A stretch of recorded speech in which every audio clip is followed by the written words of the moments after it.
Hello and welcome back to Projector at LFF. If you missed the previous episodes, be sure to catch up via the playlist. On this episode, a very quick review of the next episode of the BBC Amazon series Small Axe, directed by Steve McQueen, Lovers Rock. Set in London in the early 80s, Martha, played by amarah-jae St. Aubyn, sneaks out of her home so she can go to a house party. Over the course of one night, against the dance and music of the party, Martha will meet Franklin, played by Michael Ward, who will grow closer as it goes later into the night, and romance begins to blossom between the pair. Lovers Rock is the second film in the Small Axe anthology series being created for the BBC and Amazon by 12 Years a Slave director Steve McQueen, which are a series of 5 interconnected films about Black British history. I actually reviewed the first of these films, Mangrove, on a previous Projector at LFF episode. The short version is that that's an excellent movie that's well worth catching up with, that's very timely and relevant. It's since aired on the BBC and it's available on Amazon Prime in the US.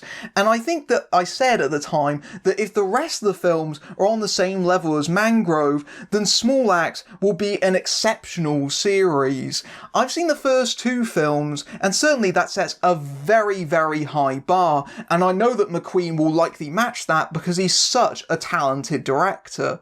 I also asked the question at the time over whether these counted as film or television, because Mangrove definitely felt like a feature film unto itself. It was in 2:35:1 and it was 130 minutes. Lovers Rock, by contrast, does feel a lot more like an episode of television. It's shot in 1:85, it's only 68 minutes, so it definitely feels a lot more like something that you'd probably see on sort of premium television.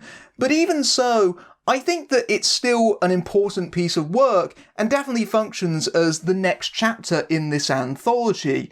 Now, is Lovers Rock on the same level as Mangrove? I don't think it is, but it's not trying to be. Mangrove was a story of a community fighting for its right to exist. Lovers Rock is about that community existing. So in that way, it does feel like it continues some of the themes and ideas that were explored in Mangrove, especially in the scenes that actually set in the club, where the West Indian community really felt free to express themselves, and certainly you see that in some sequences in Mangrove, but Lovers Rock, it becomes the full focus. And I think that in that way, it serves as something of a palate cleanser, because Mangrove had such oppression and division in it, whereas this is mostly joyful. What's great about Lovers Rock is that it feels very much like a time capsule, and Mangrove did to a certain extent, but this feels like a very specific cultural snapshot.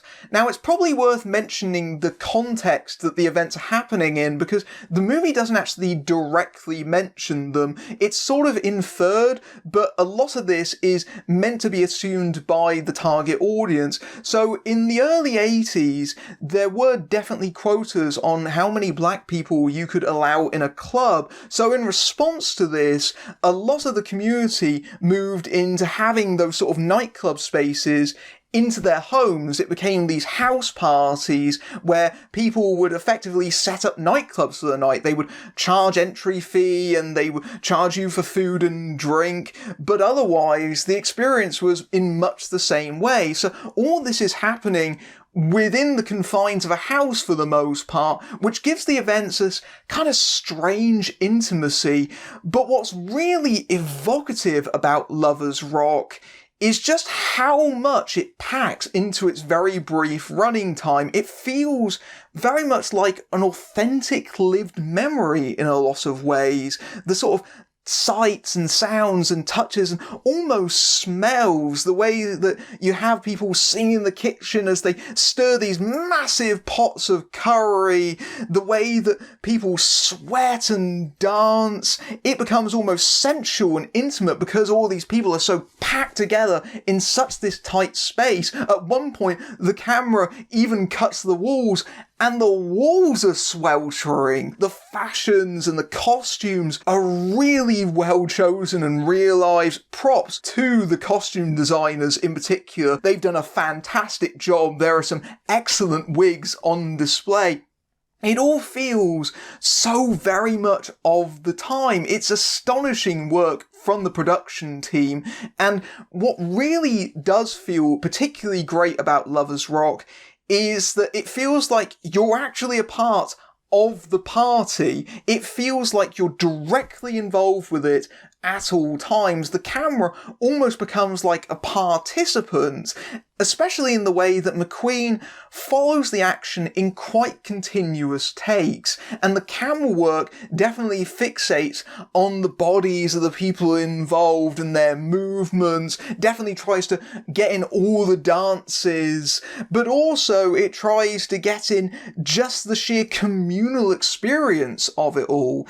And that's something that feels rather poignant in a year where obviously we can't come together, and so we haven't had these experiences, and so in its place, we have this movie. And it's interesting that this movie opened the New York Film Festival and was the last film screened for critics at the BFI London Film Festival, because in those respects, it does feel like an opening and closing night party. It does feel like the best way to either start or end something in that way. And so I kind of appreciated that.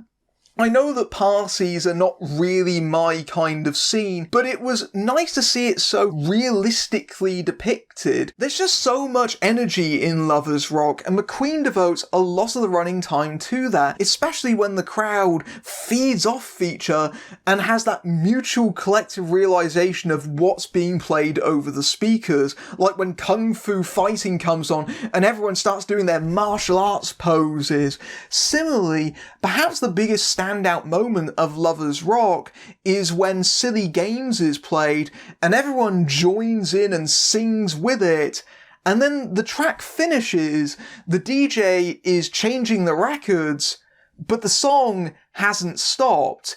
It keeps going because everyone in perfect timing continues the song a cappella, and it keeps going on and on and on for minutes at a time.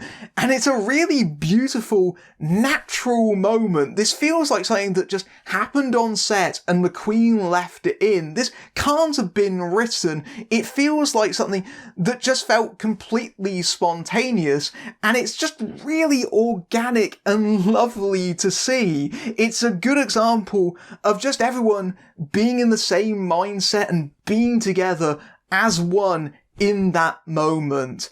And in terms of McQueen's filmography, there really is nothing like this to date. You look at McQueen's previous films and they deal with quite heavy, difficult subject matter. I'm thinking of the likes of Hunger or Shame or 12 Years a Slave or even something like Widows. They're all very, very downbeat movies in certain regards. This, on the other hand, shows McQueen as optimistic and affectionate, and weirdly, actually quite earnest. The film is dedicated to lovers and music lovers everywhere, and it feels just so uncharacteristic of McQueen, but in a way that's deeply refreshing and shows his range as a filmmaker. This feels like a reminiscence, but a really, really positive one in a lot of ways. But even with all that sunniness, there is still darkness on the fringes here. It's not a completely rose-tinted look at this period. Obviously, there's the background of why people are having parties in houses to begin with, but there's also other elements at play, like the power dynamics between men and women at the party. Certainly there's quite a few men that try to be quite forceful in regards to their pickup techniques and flirting with women that simply don't want that and don't take no for an answer. That definitely goes in a really dark direction later on that perhaps feels maybe a little bit out of step with the rest of the film. There's a moment where Martha goes outside chasing her friend and she's accosted by a group of white teenagers who start making racist remarks at her, and for a brief moment it does look like things are going to become very troublesome.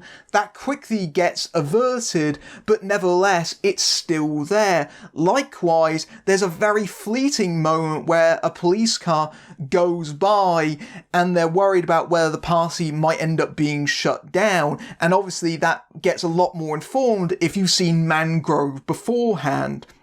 And certainly I think that there is this idea that the party in this space allows the community to express themselves in a way that they can't in their normal everyday lives. You can see this in the way that the characters change their accents depending on who they're speaking to. Certainly that's most prominently seen in the final moments, but I definitely think that that's another thing that gives this so much power because it's so detailed, but also so personal at the same time. My issue with Lovers Rock, though, is that there isn't much of a narrative here, and I know that's very much a conscious, deliberate choice on the part of the filmmakers because obviously this is meant to be a slice of life. It's also a way the film separates itself from Mangrove, which is obviously very story driven, whereas here the narrative largely exists to bring people together, and that's about it. And it's fine to have a movie that doesn't have a lot of plot, especially for something like this, but you need characters in its place. The problem is that the movie doesn't flesh them out. We have a lot of sketches in this movie, and in the hustle and bustle of the party, where there's so many different people passing through, even the main characters get lost in the shuffle, because the romance between Martha and Franklin is meant to be its through line. To their credit, I think that amarah-jae and Aubyn and Michael Ward give great performances in this film. They're both relative newcomers, and they give it a lot of their youthful, young energy, especially in their romance. They really have solid chemistry. The problem is that gets pushed to the sidelines too often. There are lengthy music and dance sequences that go on for really long stretches at a time, and then when the movie goes back to Martha, it feels like we don't have enough emotional attachment to her, and that's disappointing because that should be the beating heart of the film, and it definitely affects it in the film's opening stages, where it feels a bit dislocated and everything's kind of jumping around. It doesn't really kind of find its footing until a little bit later on, and I do think that the movie would have benefited from giving us just a little bit more about these characters and more of a sense of who they are.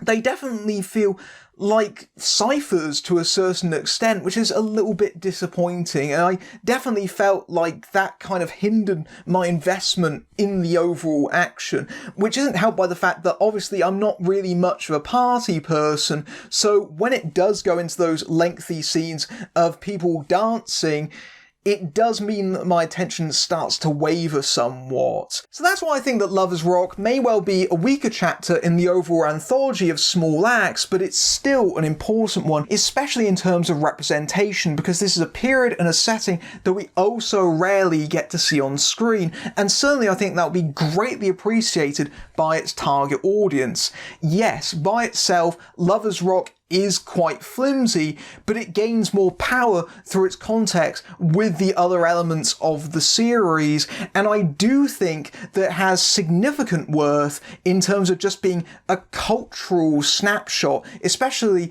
as these kinds of house parties fall into legend. It's the sort of thing that gets passed down, but people haven't experienced for themselves, and the fact that it's depicted so evocatively makes it so powerful. So yes, this isn't Mangrove, but that's perfectly fine because it has its own very distinct identity that still has worth. And I think that Small Axe is a series that's well worth watching, all 5 chapters of it. If you like this review, then dance your way over to my Patreon, where you can see my reviews early among other perks, including access to my Discord server. But until next time, I'm Matthew Buck, fading out.